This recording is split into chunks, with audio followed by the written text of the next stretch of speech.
we just had our annual 4th of July celebration, and it was a great affair. We had the Pumpkin Center Silver Cornet Brass Band, and I Atkins was marshal of the parade, riding on Lige Willett's spotted horse, what he got when the circus busted here. We had all the best-looking gals in Pumpkin Center dressed up to represent the different states and talk about real estate sharks. Like there was fellers there just wishing for a whole state all to themselves. And we had the Grand Army Post consisting of Jim Lawson, Abe Crosby, and Ezra Hoskins. Jim had a sword, Abe had a musket, and Ezra was carrying the banner. And then come the Pumpkin Center Glee Club, and so we marched down to the Grove. Guys, the parade was fully 20 corn shots long. While we got down to the Grove, and the Grand Army Post stood at parade rest.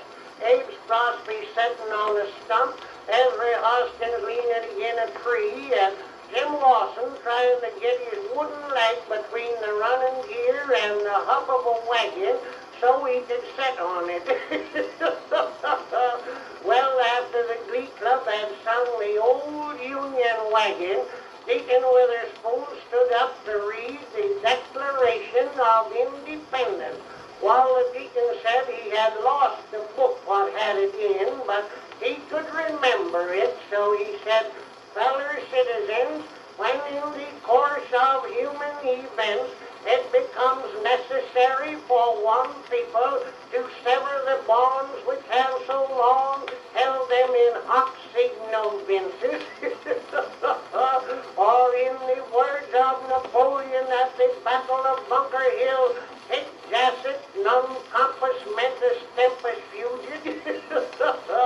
Then comes the immortal George Washington, and as Julius Caesar at the siege of Vicksburg, "Six tempus tyrannus e pluribus unum." Just then the grandstand fell down, and the states got all mixed up.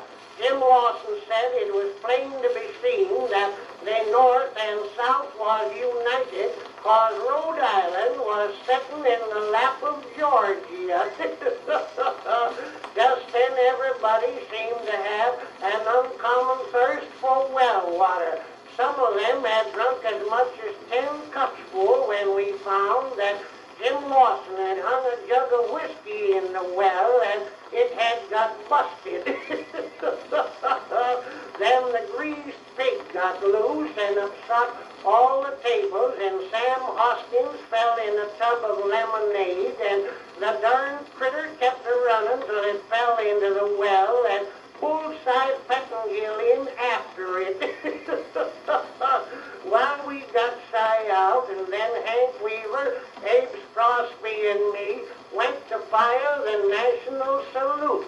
We didn't have any cannon, so we used a couple of anvils. Well, we didn't have any powder, so we got some dynamite what was over in the stone quarry. So we loaded up the anvils and tried to touch them off when Hank remembered that you have to explode dynamite by discussion. So we stood off and throwed stones at it. Well, that's about all I can remember now. Hank Weaver will be buried Sunday if we can keep him till then, but the weather's pretty hot.